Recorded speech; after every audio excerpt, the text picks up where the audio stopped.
So in this week we are going to do some Scala programming. We're going to take the first steps into this new programming language and into functional programming in general. A lot of the material in this session will look very easy to you because it's familiar. But there are also some things that are fundamental, in particular the formal model of evaluation that we call the substitution model, which will be very important for the sessions later on. So it's good to pay a little attention. Okay, let's get into it. Every non-trivial language provides primitive expressions that represents the simplest elements of the language, and then some ways to combine expressions and ways to abstract expressions. Abstraction means that we introduce a name for an expression, and then further on we can reference the expression by its name. One way to approach functional programming is to see it a little bit like a calculator. In fact, most functional languages have an interactive shell, that's also sometimes called a REPL, which stands for read, eval, print loop. And in that shell you can type expressions and it will respond with the results of evaluating these expressions. In Scala you can start the REPL simply by typing Scala. So if you write Scala here, then you get the REPL. That assumes that you have a standard Scala distribution. That's actually not a requirement for this course. For the course we asked you to install SBT, the Scala build tool, instead. From the SBT you can also get a REPL simply by typing SBT console. It's the same REPL, so it doesn't matter whether you start that with Scala and SBT console. Once you are in the REPL you can type expressions like 43. You can also define values,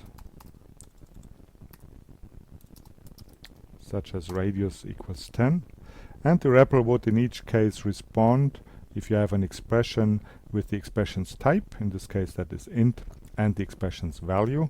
If you do have a definition like radius, it would just give you the type of the definition. You can also define floating point numbers,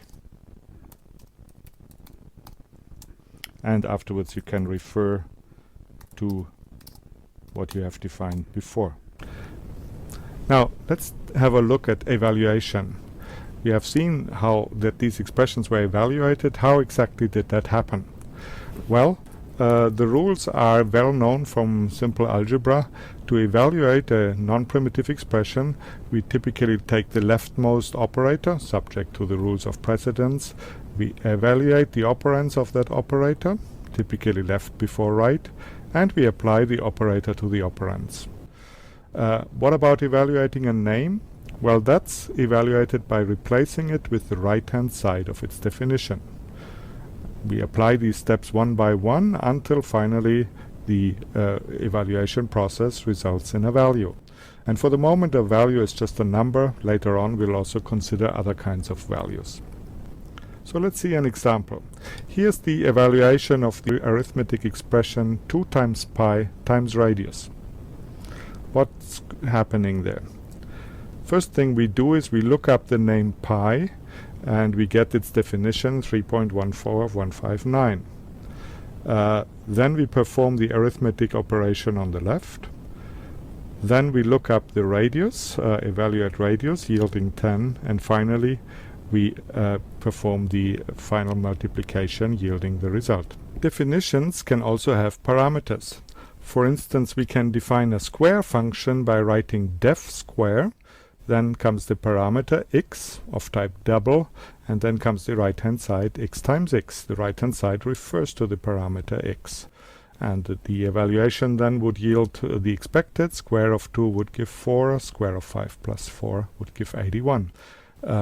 We can of course also have parameterized definitions that refer to parameterized functions, as in the sum of squares function here, that takes 2 parameters, x and y of type double, and it computes the square x and square y and sums them.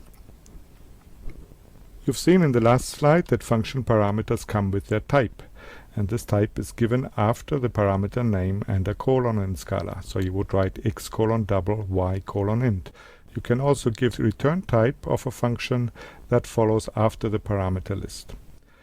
The primitive types are written as in Java, but they are capitalized. So int, for example, is a 32-bit integer, double is a 64-bit floating point number, and Boolean represents the Boolean type with values true and false.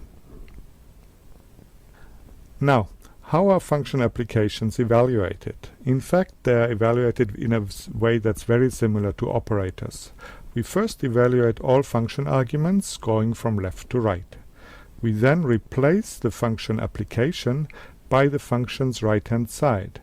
And at the same time, we replace the formal parameters of the function by the actual arguments. Let's see how this works in an example.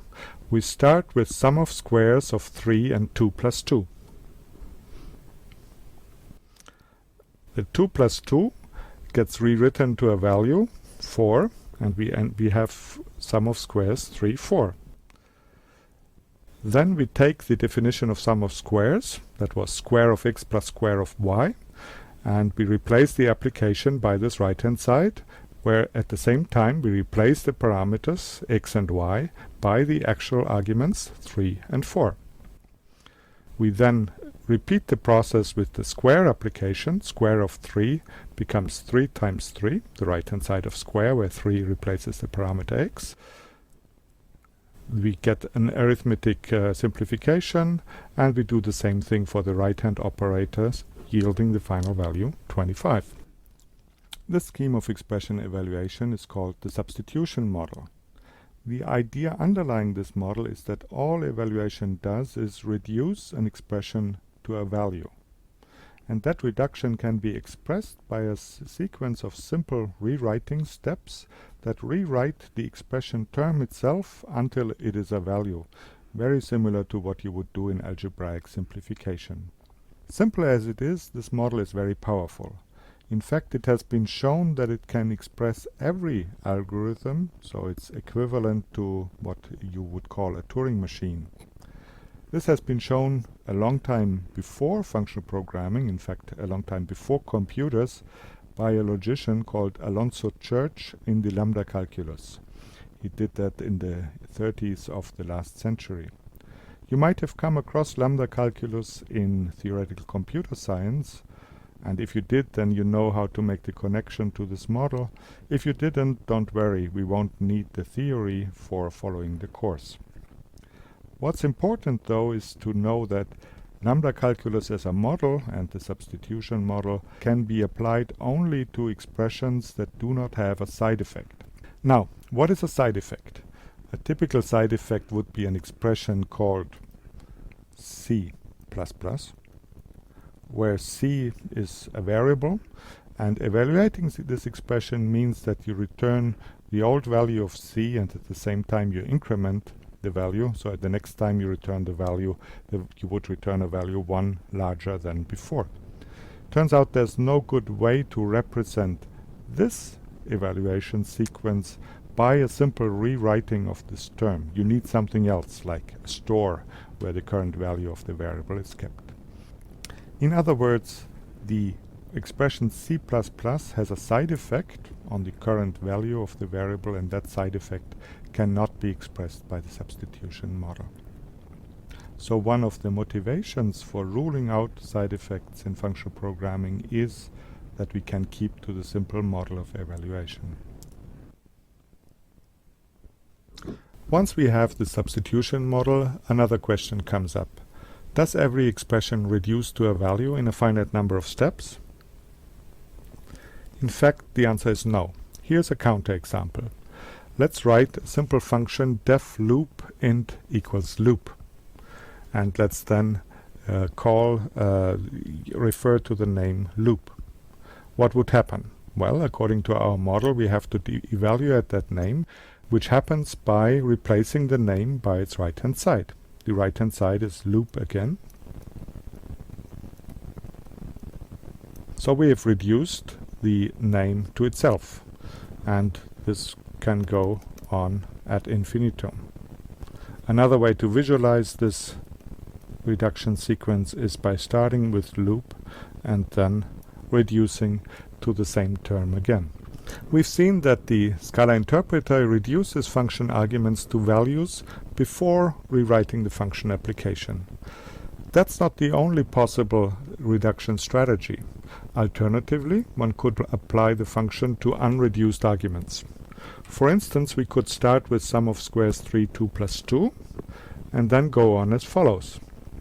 We keep the right-hand side, we don't reduce it to 4, and we simply pass it as an expression to the square function. We then simplify the right-hand side as before, and then do the same thing again, pass the expression 2 plus 2 to this occurrence of square that gives 2 plus 2 twice in the multiplication. We then simplify it in 2 further steps to arrive at the final result, 25. Now you've seen 2 ways to evaluate the same expression. The first evaluation strategy is known as call by value. The second is known as call by name. An important theorem, in fact of lambda calculus, is that both strategies reduce to the same final value as long as the reduced expression consists of pure functions and both evaluations terminate. Call by value has the advantage that every function argument is evaluated only once. Call by name has the advantage that a function argument is not evaluated at all if the corresponding parameter is not used in the evaluation of the function's body.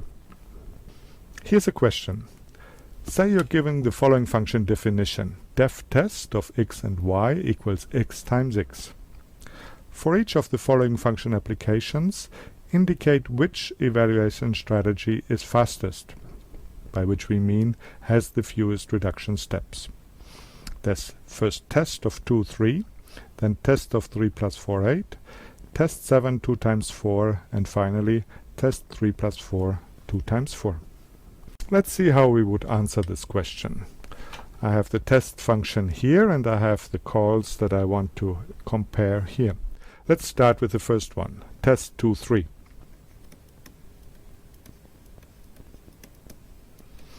How would that evaluate? Well, test 2, 3, we take the definition of test, x times x. So that would give 2 times 2, and that would reduce to 4. And in fact, it would reduce to 4 under both evaluation strategies, both call by name and call by value, because we have started with already evaluated arguments, so there is no choice in the matter. So here the answer would be they have the same complexity. Let's do the next one. Test 3 plus 4, 8.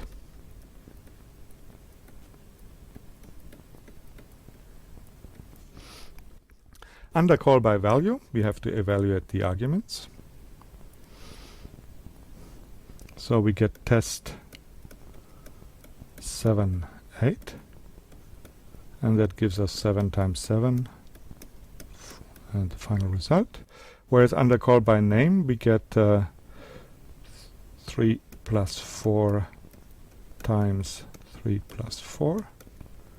That reduces to 7 times 3 plus 4, 7 times 7, and 49, in one step more than the call by value version. So call by value has the advantage here. Let's look at the third example, test of 7 and 2 times 4. Here with call by value we would get a test of 7 and 8. Finally 7 times 7 and the final. Whereas with call by name we would get 7 times 7, 49. So in this case we have avoided the unnecessary computation of the second argument, and call by name is faster. The fourth example, test 3 plus 4, 2 times 4, combines the evaluations of the second and third example, so it comes as no surprise that it's again a draw, that call by value and call by name reduce in the same number of steps then.